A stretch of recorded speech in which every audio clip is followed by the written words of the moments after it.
राम के ननिहाल में प्रभु श्री राम एक बार फिर सियासत का केंद्र बन गए हैं, लेकिन इस बार सियासी पारा राम वन गमन पथ को लेकर चढ़ा है। छत्तीसगढ़ में धर्म पर सियासत अब आम बात हो गई है। भगवान श्री राम और माता कौशल्या को लेकर आए दिन राजनीतिक बयानबाजी हो रही है। फिलहाल सियासी तलवार राम वन गमन पथ परियोजना को लेकर खिंची नजर आ रही है। कांग्रेस सरकार ने शुरू की थी योजना। प्रदेश के 43 स्थलों को किया गया था चिन्हित। कोरिया के सीतामढ़ी हरचौका से सुकमा के रामाराम तक होना था विकसित। अलग अलग चरणों में चल रहा था जीर्णोद्धार का काम। राम वन गमन परिपथ को किया जा रहा था विकसित। सरकार बदलने के बाद कांग्रेस लगा रही आरोप। राम वन गमन परिपथ को रोकने का आरोप। वनवास के दौरान भगवान राम, माता सीता और भाई लक्ष्मण के साथ जहां जहां से निकले थे, उस रास्ते को राम वन गमन पथ योजना के जरिए डेवलप किया जाना था।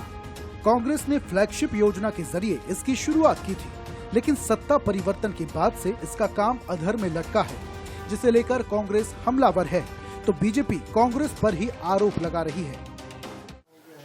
निश्चित तौर पर और तो और केंद्र सरकार का जो घोषित राम वन गमन है, वो हमारा छत्तीसगढ़ का एक भी पॉइंट उसमें शामिल नहीं किया है।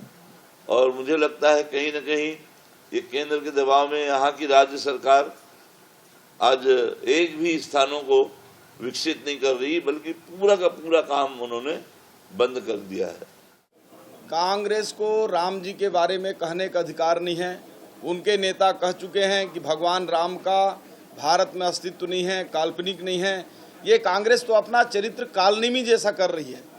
कालनेमी जिस प्रकार से वेश बदलकर रावण का मदद कर रहे थे, उसी प्रकार से कांग्रेस भारतीय जनता पार्टी को अगर रामद्रोही कह रही है तो इसका कालनेमी चरित्र है।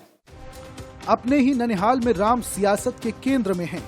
कभी विकास को लेकर राम भगवान सियासी मुद्दा बन जाते हैं तो कभी किसी और कारण से। फिलहाल खुद के वनगमन परिपथ को लेकर प्रभु राम राजनीति में है, जिसे लेकर जमकर तकरार देखने को मिल रही है। लेकिन होई ही सोई जो राम रची राखा, को करी तर्क बढ़ावे साखा।